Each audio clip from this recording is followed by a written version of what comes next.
Alrededor del 95% del agua que consumimos proviene de los productos que compramos, no del agua que consumimos directamente. En un acuífero, es decir, en estas formaciones geológicas que almacenan el agua subterránea, el agua puede vivir desde unos cuantos días hasta 10,000 años, porque el agua, como cualquier materia, pues sigue el principio de conservación de la materia.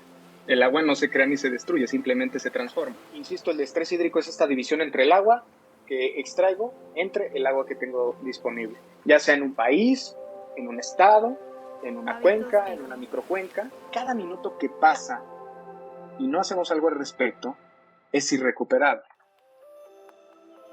Hábitos eco.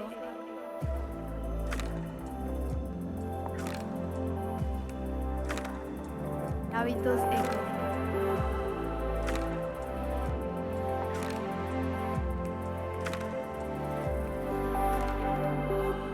Bienvenidos al podcast de Hábitos Eco. Somos Ale y Dani. En este podcast nos dedicaremos a tener conversaciones con personas de diferentes esquinas del planeta que ya están haciendo algo a favor del medio ambiente. Sabemos que puede ser frustrante todo lo que pasa en el mundo, pero muchas veces no nos enteramos de las acciones buenas que alguien más está haciendo para contrarrestar el cambio climático. Nuestro proyecto busca transmitir la motivación para que tú tomes la decisión de cambiar tus hábitos y cada vez seamos más los que generamos el eco hacia un mejor futuro. Te invitamos a pasar, siéntate, ponte cómoda o cómodo porque es momento de hablar sobre un tema nuevo. Hábitos eco. Bueno, bienvenides al podcast de Hábitos Eco. Ale, ¿cómo estás? Hace mucho que no estábamos por este espacio. ¿Qué tal va todo? Hola Dani, muy bien, la verdad muy contenta de regresar. Se siente extraño ya no haberlo hecho desde hace algo de tiempo, pero muy contenta y muy emocionada por el tema de hoy. Sí, yo también, pues ya creo que desde julio que no grabamos, pero bueno, estamos aquí de vuelta. Y sí, creo que ahora vamos a hablar de un tema que nos apasiona mucho, ¿no, Ale? A los dos. Es nuestro mero mole. Sí, creo que este tema lo habíamos esperado desde hace mucho tiempo y finalmente encontramos a una persona indicada para hablar sobre esto.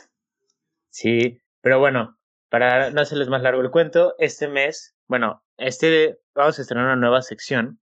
Vamos a tener un mes hablando sobre el tema del agua, y para esto nos acompaña un gran amigo y compañero de nuestra universidad, Eduardo Guevara, quien está actualmente realizando un doctorado en este tema y nos va a ayudar a explicarnos la parte de la introducción del agua, fenómenos hidrometeorológicos, acceso al agua y soluciones al respecto. Todo esto relacionado en México, pero bueno, esperemos que esto les sirva para entender más acerca de este tema. Lalo, bienvenido, ¿cómo estás?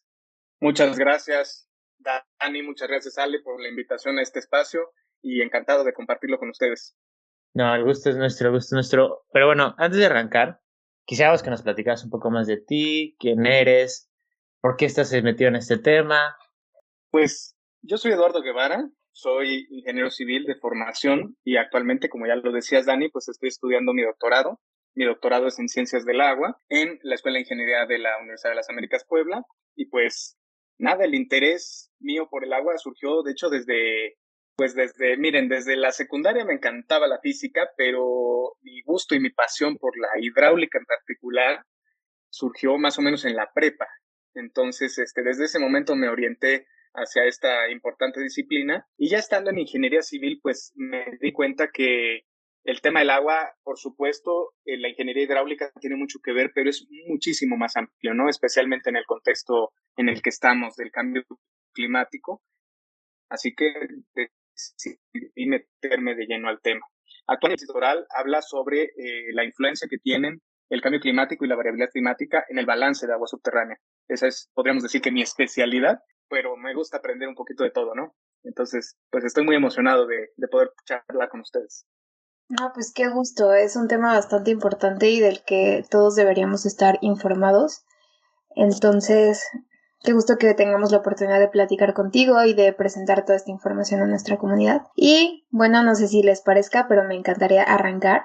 Y para arrancar, adelante, para arrancar, bueno, todo el tiempo estamos escuchando que el agua se está acabando de forma así muy casual. El agua se está acabando y tenemos que cuidarla, pero en realidad si te pones a ver los porcentajes del agua, te das cuenta que el 75% del planeta es agua. Entonces, ¿cómo está distribuida el agua en el planeta y por qué debemos estar alertas sobre este tema si hay tanta agua? Es una pregunta muy interesante y miren, en principio es imposible que el agua se acabe, porque el agua, como cualquier materia, pues sigue el principio de conservación de la materia. El agua no se crea ni se destruye, simplemente se transforma. Lo que sí creo que se acaba es nuestra capacidad como especie de administrar correctamente el agua para el uso que nosotros buscamos, ¿no? Pero bueno, más allá de eso que lo comentaremos adelante, sí vale la pena revisar cuál es el balance global, digamos, del agua, de cómo están distribuidos los volúmenes. Y para este respecto, miren, la fuente más consultada es es un libro de hidrología del profesor Igor Shiklomanov. Todo mundo que se refiere al balance global del agua se refiere a este autor en particular. Este autor publicó este balance a principios de los 90 y allí se describe que el volumen total de agua en la Tierra es, ahí les va, más o menos 1.4 millones de millones de millones de millones de litros. O sea, 1.4 cuatrillones de litros. Obviamente es más fácil expresarlo en metros cúbicos, que serían 1.4 trillones, ¿no? Y bueno, trillones en inglés, ¿no? Porque ya ven que ahí está medio complicado. Pero bueno, cuando uno habla de este volumen tan grande, pues vale la pena ponerlo en perspectiva, porque de pronto te dicen esta cantidad y pues tú ni siquiera te la imaginas, ¿no? O sea, no sabes en dónde meterías esa cantidad de agua, pues no, porque todo está almacenado efectivamente en la tierra. Entonces, para ponerlo en perspectiva, si las reservas de agua en la tierra se reunieran dentro de un tinaco de 1,100 litros, como el que ustedes tienen en sus azoteas, como el que el público tiene en sus azoteas, el agua que no está en el mar serían tan solo 40 litros, o sea, 2 garrafones. De todo el tinaco, solamente 2 garrafones son agua que no está en el mar. Es decir, el resto, pues es agua que está en el mar. Entonces, evidentemente, la mayor parte del agua, el 96.54% para ser exactos, está en el mar. Eso no quiere decir que no la podamos utilizar, pero de eso vamos a hablar adelante.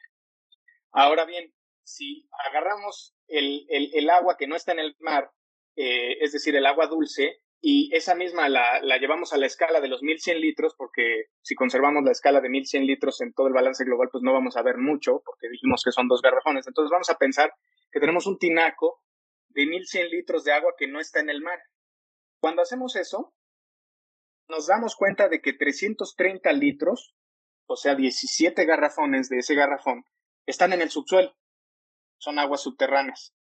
755 litros, o sea, 40 garrafones, están congelados en los glaciares. Entonces tenemos que la primera reserva de agua dulce o agua que no es salada está en los glaciares y la segunda está en el agua subterránea.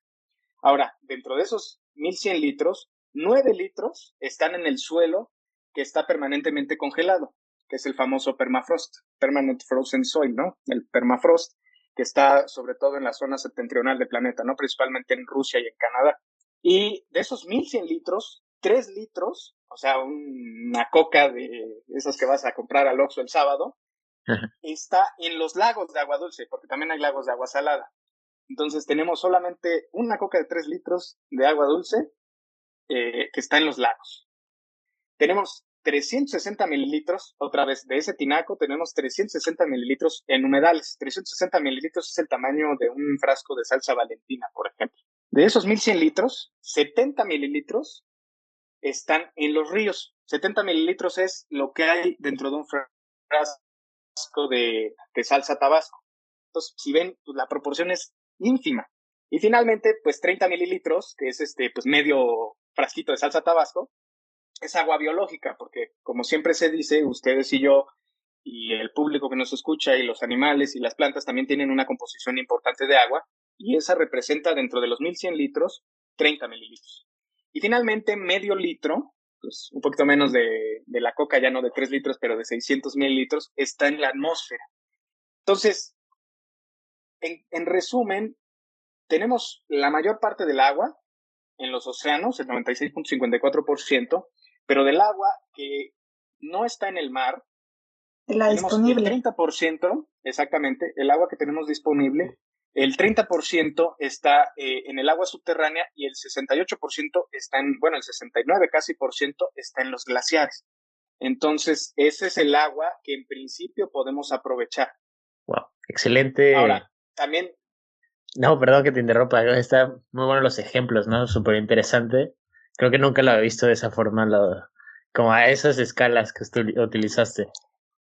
sí, es que la escala, es que es bien fácil perderse, ¿no? Porque pues no te imaginas, la cantidad de agua es inmensa, ni siquiera cuando ocurre una tormenta uno es capaz de dimensionar, pues cuánta agua cayó, ¿no? Entonces, pero ya que lo llevas lo ves a escala, dices, no, pues ahora, ahora lo entiendo mejor. Ahora bien, vale la pena recordar que evidentemente como nos enseñaron en la primaria, y es muy importante, como lo diremos adelante, que nos enseñen el ciclo del agua en la primaria, porque luego, digo, ya sé que son memes, pero de pronto me encuentro con que un meme que dice, ¿y cómo funciona el SAT?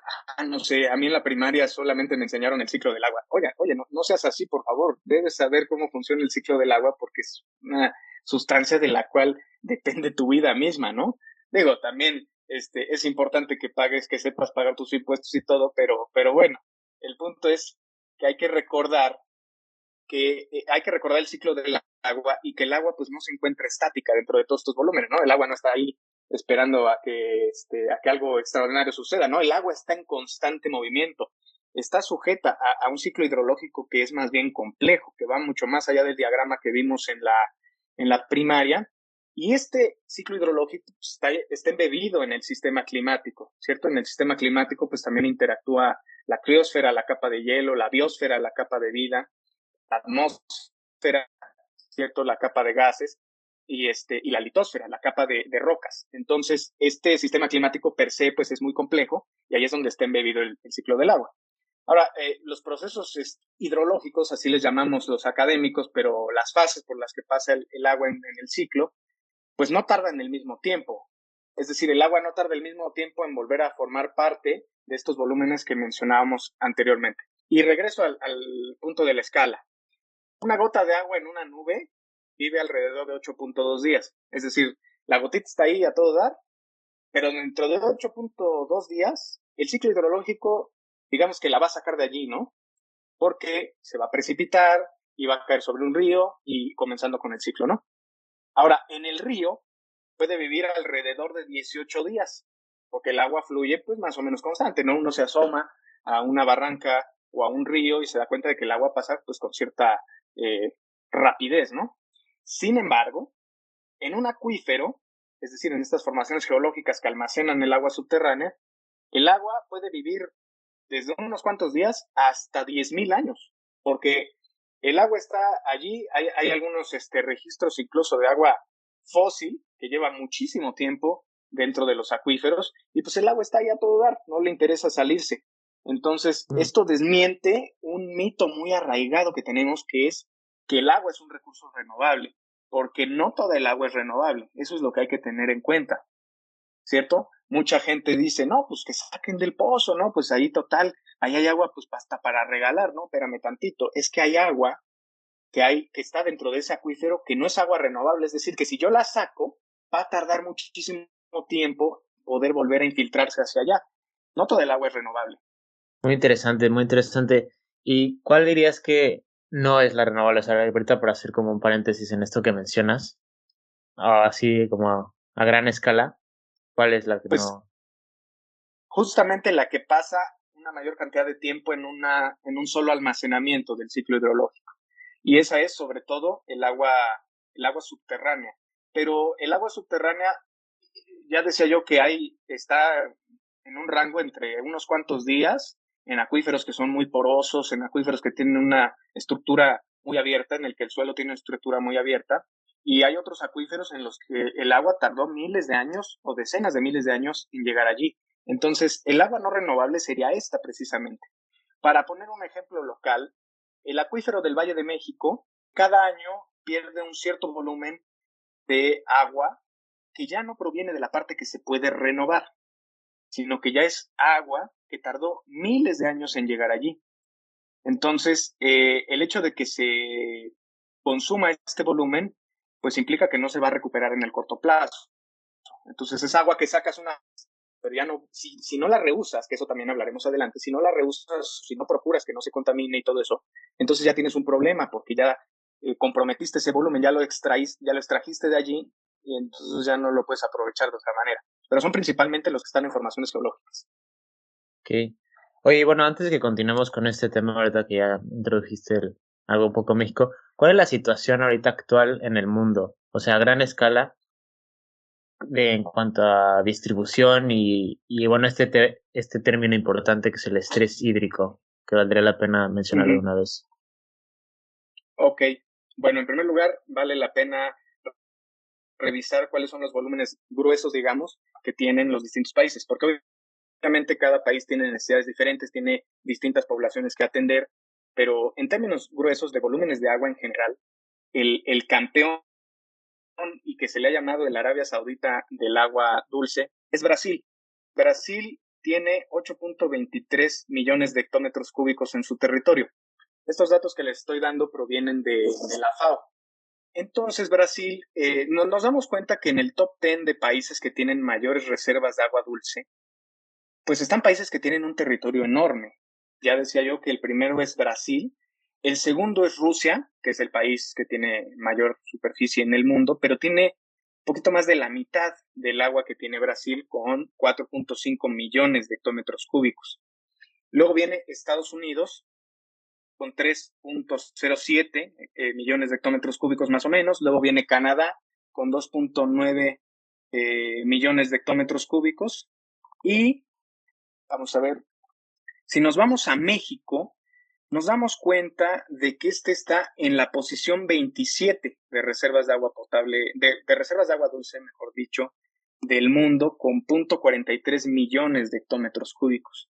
Es decir, para ponerlo en perspectiva, México a nivel de volúmenes de agua disponible está al nivel de países como Japón o como Noruega, que son países que tienen un territorio más reducido, pero que aún así tienen más o menos el mismo volumen de agua disponible dentro de su territorio. Entonces, ahora bien, uh-huh. No, perdón que te interrumpa, digo, se me hace impresionante el tamaño bueno, comparándolo mejor con Noruega, bueno, Noruega es un país grande, pero con Japón, que es una isla ahí toda chiquita, y que tenga Exactamente, la misma cantidad que México. Ah. exactamente. Sí, de Bueno, hecho, perdón, continúa, sí. pero en realidad, como veremos después, en realidad no todo el territorio de México es abundante en Claro, agua pues dulce. mucha parte del norte se empieza a hacer árido, desértico, y pues, Exactamente, exactamente. La mayor parte del agua en México pues se concentra en el sur-sureste, ¿no? Entonces, pues ahí estamos, esa es una de las razones por las que México se encuentre en estrés hídrico, como lo veremos adelante. Ahora, si lo vemos per cápita, es decir, si vemos cuál es el agua renovable que tiene el país dividido por su población, nos vamos a dar cuenta de que estos países grandes pues se van un poquito abajo en la lista. Y miren, para ponerlo en mejor perspectiva, les voy a hablar de cuál es el volumen disponible que hay en litros por habitante y por día. Para darles una idea, nosotros en nuestras casas, ustedes en su casa y el público que nos escucha en su casa consume por persona más o menos entre 250 y 300 litros de agua al día, más o menos. Digo, hay algunos que ¿esto es en México, esta en estadística México, o ok? sí. Vale, Y gracias. es un estimado, porque también depende mucho del clima, depende mucho del mismo acceso al agua, depende de que tengas capacidad de almacenamiento, porque evidentemente hay gente que no tiene tinacos, no tiene cisternas y pues obviamente su consumo se reduce, pero más o menos un habitante de clase media consume entre 250 o 300 litros por habitante día. Entonces, pero esta cantidad se le tiene que sumar la huella hídrica de los productos que consumimos, ¿cierto? Porque lo que les voy a decir ahorita es un volumen en litros por habitante por día que debe de considerar no solamente lo que consumimos directamente de agua, es decir, cuando nos lavamos las manos, cuando nos bañamos, etcétera, sino también los productos que consumimos. Entonces, ahí pues está un poco más complicado porque dependen mucho de los patrones de consumo, pero más o menos se sabe que la mayor cantidad de agua que consumimos proviene de estos productos y no del agua que consumimos directamente. Alrededor del 95% del agua que consumimos proviene de los productos que compramos, no del agua que consumimos directamente. Entonces, si usamos esa métrica y consideramos 250 litros habitante día, tendremos que necesitamos más o menos para existir en un día, cada mexicano, 5,000 litros de agua. Ya tomando en cuenta lo que consumes cuando te bañas, cuando lavas tus trastes, cuando lavas tu ropa, cuando vas al baño, pero también los productos que consumes, todas las frutas y verduras que consumes, los productos de origen animal, las leguminosas, en fin. 5,000 litros de agua habitante al día. Es una cifra promedio. Evidentemente va a depender de los patrones de consumo que tenga cada persona. Y creo que aquí podríamos introducir el término que es el agua virtual, ¿no? Ese es agua que no vemos. Exactamente. Ahí hay una diferencia conceptual entre huella hídrica y agua virtual, pero miren, lo importante es que, como dice Dani, hay productos que todavía nos sorprendemos cuando nos enteramos de cuánta agua consumen, ¿no? Por ejemplo, empezamos con el café, creo que muchos vamos a dejar de tomar café hoy. Cerveza. No, incluso la del café es, bueno, el otro día vi, y creo que es incluso mayor la huella hídrica del café que de la carne. Pero no, ahorita no estoy seguro, así que continuemos. Pues miren, en realidad, uno de los productos que mayor cantidad de agua consumen, pues es precisamente la carne. Por ejemplo, para producir una hamburguesa, de esas que bien ricas, de la marca que quiera, no voy a hacer promoción de ninguna, se consumen del orden de 2,500 a 3,000 litros. Entonces, si tomamos en cuenta que dije hace rato que son 5,000 litros diarios, pues ya con una hamburguesa, pues ya te chutaste más de la mitad del volumen que, digamos, te toca, ¿no? Ahora, esto evidentemente no es tan directo, digamos, es decir, puede haber un día que consumas una hamburguesa y otro día que no, y además la distribución de agua es distinta en el tiempo y en el espacio, en fin. O sea, no, lo que quiero decir es que esto es muy variable, pero para tenerlo como en perspectiva, ese es más o menos el volumen, ¿no? Okay. Entonces, ya considerando estos datos, podemos echar un vistazo a otros productos, por ejemplo. Miren, por ejemplo, aquí tengo algunos datos. Una hoja de papel, por ejemplo, de esas que usas normalmente para hacer tu tarea o para escribir alguna idea, algún pensamiento, consume 10 litros de agua cada hoja. Un par de zapatos de piel consume 8,000 litros de agua para su producción. Y obviamente ahí tiene mucho que ver, porque no solamente es el proceso de fabricación de la piel, sino el proceso de alimentación de los animales de los cuales proviene esa piel, ¿cierto? Una playera de algodón, por ejemplo, de 250 gramos más o menos, contiene como 2,000 litros de agua. Entonces, una taza de café, por ejemplo, hay quienes dicen, no, pero pues ¿cuál? Por ejemplo, una taza de café necesita 140 litros. Y la gente dice, oye, pues ¿dónde están los 140 litros? No, pues si mi cafecito es de 150 mililitros, ¿no? Es una tacita, yo nada más le eché un chorrito a mi cafetera, o saqué mi sobrecito y nada más le eché eso, no le eché 140. Pues sí, pero hay que porque tomar no ve en los cuenta. cultivos. Exactamente. Los cultivos, el proceso de transformación del café, el envasado, el transporte, la distribución, o sea, el sistema alimentario, esa ya es otra discusión que ustedes seguramente después tomarán en el podcast, si no es que ya la tuvieron. El sistema alimentario también pues tiene un impacto ambiental y un impacto en la disponibilidad de agua muy, muy, muy, muy importante. Y miren, ya nada más para terminar, por ejemplo, un huevo consume 135 litros de agua. Entonces, por ejemplo, yo me comí 2 huevos estrellados en la mañana. Entonces ya me consumí allí 270 litros de los 5,000 que se supone que me tocan, ¿no? Entonces, pues ahí eso nos sirve un poco para tener una mayor conciencia de nuestro consumo. Pero bueno, hasta ahí la dejo. Sí, y es que ahorita estamos hablando perdóname, Dani, estamos hablando del sistema alimentario, pero es algo que justo se aterriza a cualquier parte. Mencionaste los zapatos, la ropa, el algodón, y también es un tema que creo que ya lo he mencionado en episodios pasados, pero hay un concepto que se llama análisis y ciclo de vida, y es donde se considera toda esta parte, todo lo que está alrededor de un producto. en este caso el agua, la energía, las materia prima, y en cada etapa de su ciclo de vida, si se puede decir así. Entonces, pues aquí lo aterrizamos con el agua. El agua se utiliza, si lo aterrizamos a una hamburguesa, se considera desde toda el agua que necesitó la res para poder vivir. Posteriormente, una vez que se procesó esa res, todo el agua que se utilizó, no sé, para lo que tú quieras, para lavarla, para todo el proceso hasta que llega a una hamburguesa, ahí entra toda esta agua y justo lo que mencionaban anteriormente, el agua virtual. Y creo que, si no me equivoco, es como que un concepto más grande, ¿no? Como que hay diferentes tipos de agua. Agua verde, agua azul, agua virtual.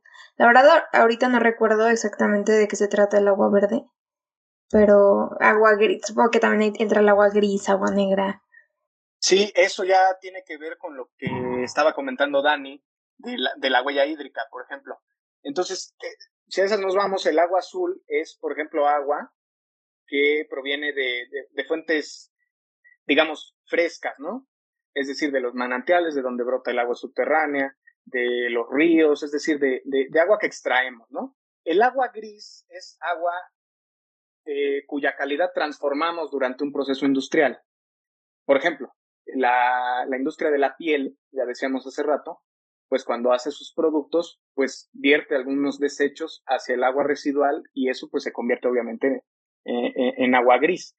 Y el agua verde finalmente pues es el agua, podríamos decir que está disponible y que proviene de la lluvia o que se aprovecha, digamos, de mejor manera dentro del ciclo hidrológico, agua que se aprovecha inmediatamente, que no necesariamente se extrae. Aquí entra, por ejemplo, si una fábrica, por ejemplo, instala un sistema de captación de agua de lluvia en sus bodegas o algo así, pues bueno, esa agua entonces cuenta como agua verde, ¿no? Es el agua de lluvia que se aprovecha y la suma de estas ya representa lo que es la huella hídrica. Ahí la tienes. A mí me gustaría complementar lo que hablaba Ale. Creo que hay un término muy interesante que es el de nexus y también se complementa con lo que mencionabas anterior, que es buscar como estas soluciones pensando no nada más en agua, así soluciones para los problemas de agua, sino también pensar en la cadena de alimentos, en la energía, en cómo la consumimos porque todo va conectado, como lo estaban mencionando ustedes. Es que creo que es un término muy amplio y no nos podemos meter en eso, pero me gustaría preguntarte, Eduardo, ¿cómo definirías tú el estrés hídrico? Para El que estrés hídrico. nos quede claro a todos los que estamos aquí presentes. Bueno, el estrés hídrico es un indicador que se calcula como la división entre el agua que extraemos de fuentes superficiales y subterráneas entre el agua renovable disponible que tenemos en una región. Entonces, ya decíamos hace rato cuál es el agua renovable que tenemos en un país. Entonces, estrés hídrico, agua que extraigo, dividido por el agua que tengo disponible en un cierto periodo. Eso es el estrés hídrico. Entonces, puedo tener ciertos niveles de estrés en el tiempo. Puedo calcular el estrés hídrico para un año, que es lo más común, por ejemplo, o puedo calcularlo para una temporada en la que la situación del agua es crítica, por ejemplo, ¿no? Pero lo importante que hay que tener en cuenta es que el estrés hídrico es un indicador que se puede aplicar a distintas escalas. El problema del agua es un problema de distintas escalas, es un problema multiescalar, porque yo hace rato les hablaba del balance global del agua, ¿no? Y de cómo distintos países tienen distintos volúmenes, pero al final de cuentas, la gestión integrada del agua se tiene que hacer a nivel de cuenca. Entonces, cuando yo hago el cálculo de estrés hídrico a nivel de país, puede que se me escape que haya algunas cuencas, por ejemplo, en el norte, que están mucho más estresadas que las cuencas que están en el sur. Me pueden engañar los promedios del estrés hídrico. Entonces, guardada esa proporción, insisto, el estrés hídrico es esta división entre el agua que extraigo entre el agua que tengo disponible, ya sea en un país, en un estado, en una cuenca, en una microcuenca, ¿cierto? Incluso podría yo calcular un estrés hídrico global. No me serviría para mucho, pero podría yo calcular un estrés hídrico global, ¿no? Entonces, eso es lo que tenemos. Entonces, si lo vemos a nivel país, podemos notar que, por ejemplo, en las regiones subtropicales y especialmente en la del hemisferio norte, donde se encuentra precisamente México, el estrés hídrico es predominantemente alto y muy alto. Y bueno, aquí dices, no, pues, ¿cuánto es alto o cuánto es muy alto, no? El estrés hídrico es un indicador que si yo extraigo más agua de la que tengo renovable, porque ya dije que no todo es renovable, entonces el estrés hídrico puede ser un valor mayor a 1, ¿cierto? El estrés hídrico puede ser valor mayor a 1, pero solamente en el agua subterránea, porque ahí es donde encontramos el agua no renovable, ¿cierto? En el agua superficial no ocurre eso porque pues, no puedo tener más agua, o sea, no puedo consumir más agua de la que tengo, ¿no? Ya estarías teniendo una deuda con el río que no puede existir, pero con los acuíferos sí puede existir. Entonces, allí depende. Y por cierto, ahí también hay una distinción conceptual, porque cuando hablamos de eso en acuíferos, en realidad le llamamos sobreexplotación de los acuíferos, ¿no? Que ese es otro problema. Pero bueno, regresando a la perspectiva, el estrés hídrico en el hemisferio norte pues es predominantemente alto y muy alto. Destaca, por ejemplo, el caso de México y Estados Unidos, y en Estados Unidos, sobre todo la costa oeste. Estados Unidos tiene un problema similar al de México, que es que en el oeste tiene muy poca agua y en el este tiene muchísima agua. Así como nosotros en el sur tenemos mucha agua y en el norte tenemos poca. Entonces, por otro lado, en el mundo oriental encontramos que, por ejemplo, en la India y en Arabia Saudita, pues tenemos problemas importantes de estrés hídrico. Ahora, de la misma manera, en esta misma región subtropical, pero del hemisferio sur, el panorama pues es desfavorable para algunos países. Por ejemplo, algunas regiones de Argentina pues presentan niveles importantes de estrés hídrico, el norte de Chile, esto es en América del Sur, y por ejemplo la región del Sahel al sur del desierto del Sahara, en África, pues también se encuentra en una situación importante de estrés hídrico, al igual que Sudáfrica y Australia. Ahora, lo interesante de esto es cuando le echamos un vistazo a qué va a pasar con el cambio climático. Porque cuando proyectamos cómo va a cambiar el estrés hídrico respecto de un escenario base que tenemos ahora, hay distintas posibilidades de lo que pueda suceder con el cambio climático, pero en el peor de los escenarios nos damos cuenta que en estas regiones este estrés hídrico se va a acentuar todavía más. Por lo tanto, pues hay que tomar precauciones.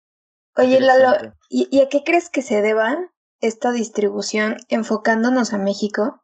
Que en el sur hay mayor cantidad de agua y en el norte menor. ¿Se debe al clima? ¿A que en el norte es muchísimo más caliente y en el sur es más tropical? Sí, efectivamente, tiene que ver con el clima, pero para no sobresimplificarlo, hay que recordar que tenemos las dos sierras madres, ¿no? La Sierra Madre Oriental y la Sierra Madre Occidental. Y cuando las nubes chocan contra estas sierras, pues ocurren las precipitaciones, pero las precipitaciones ocurren en la zona de la costa, digamos, en los litorales, ¿cierto? Porque chocan contra la sierra, las nubes vienen del océano, chocan contra la sierra y entonces se precipita el agua alrededor. Y en medio de las dos sierras, pues tenemos lo que se llama el altiplano, que es una región en general, pues muy seca porque no llegan las nubes para poderse luego precipitar. Por si fuera poco, además, las latitudes coinciden con las de los grandes desiertos del mundo. Es decir, el desierto de Sonora, los desiertos que hay en Chihuahua y todo eso, están a la misma latitud que el desierto del Sahara. No hay que perder de vista ese detalle. Entonces, esa es la razón de que en el norte, bueno, en términos generales, de que en el norte, pues llueva mucho, llueva poco, y en el sur, pues llueva demasiado, ¿no? Ya, bastante interesante. Y bueno, es que se me hace muy... las cifras que nos das de consumo de agua por persona al día. O sea, mencionaste que en promedio una persona que vive de forma media o de clase media, por así decirlo, consume alrededor de 250 a 300 litros de agua al día. Pero en México, desafortunadamente, creo que hay personas que ni siquiera llegan a esa cantidad de agua, ni siquiera tienen un acceso muy limitado en el que se ven comprometidos a reutilizar el agua o utilizarla de forma en la que ni siquiera es higiénica. Me gustaría saber de qué forma está distribuida, creo que no está distribuida de una forma equitativa. Entonces, ¿cómo podemos saber de qué forma está distribuida o por qué no llega a otras personas? ¿Por qué otras personas reciben más cantidad de la que deberían bueno, no deberían, pero de la que necesitan? creo que este estrés hídrico pega diferente a cada Varía quien, ¿no? con respecto a no sé. Efectivamente, sí, estoy totalmente de acuerdo con ustedes. Y miren, no es ninguna coincidencia que en el mundo, al igual que en México en particular, pues haya un contraste entre, digamos, el agua renovable disponible y en el desarrollo. Solamente que aquí en México tenemos un fenómeno interesante, y es que el agua renovable, la mayor parte, el 67% del agua renovable durante el 2017 estuvo disponible. Miren, hay 13 regiones hidrológicas, hidrológico-administrativas, que así es como las divide la Comisión Nacional del Agua para fines de administración. Se supone que cada región hidrológico-administrativa reúne una cierta cantidad de regiones hidrológicas, que son cuencas. Es decir, a veces el concepto de cuenca lo escuchamos con frecuencia, pero a veces no lo tenemos claro. La cuenca es una región de una porción geográfica que está caracterizada porque tiene un bordecito, unas montañas alrededor, que es la parte alta de la cuenca, que nosotros le llamamos parteaguas, y hay un punto por el cual se drena toda el agua. Por ejemplo, ustedes en sus regaderas y nuestro público en sus regaderas tiene una mini cuenca. ¿Por qué? Porque la regadera está limitada por, digamos, una parte que no está en desnivel y tiene una inclinación hacia un punto de drenaje, que en este caso es la coladera.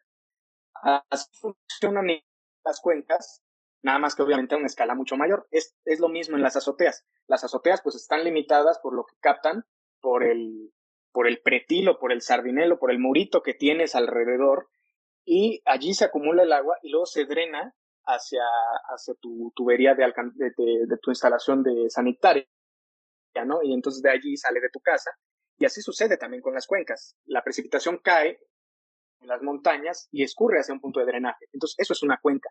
Y cuando vemos estas regiones hidrológico-administrativas que reúnen varias cuencas de las distintas zonas del país, nos damos cuenta de que el 67% del agua renovable se encuentra en 4 regiones hidrológico-administrativas, en las cuales está la península de Yucatán, Chiapas, parte del estado de Veracruz, sobre todo del sur, y nada más, ¿no? Entonces, ese 67% se concentra en esta parte, y el otro 33% está distribuido en la otra parte del territorio del país. Ya encontramos allí el altiplano, el norte, el centro incluso, que es donde estamos nosotros. Bueno, Ale y yo, porque Dani no está, pero donde estamos aquí en el centro, también es una zona que reúne el 33% junto con la otra parte del territorio. Por si fuera poco, en estas zonas donde no hay agua, es donde está concentrada la población. El 77% de la población está concentrada en estas regiones donde no hay suficiente agua. Entonces, por ejemplo, estamos hablando de que estas regiones tenemos disponibles 1.573 metros cúbicos por habitante por año. Si hacemos esos cálculos, por ejemplo, si lo paso a litros, lo divido entre 365, nos damos cuenta de que son 4.300 litros. Tú dices, pues es un montón, ¿no? Sí, pero no pierdas de vista, por favor, lo que decíamos hace rato, ¿cierto? De que el agua no solamente se consume directamente, sino también indirectamente a través del consumo, ¿no? En contraste, por ejemplo, en el sureste tenemos más o menos 29,000 litros disponibles al día. Entonces, pues es un chorro de agua, ¿no? Sí, pero espérame tantito, también esa agua es la que causa las inundaciones, que ese es otro tema que adelante discutiremos, ¿no?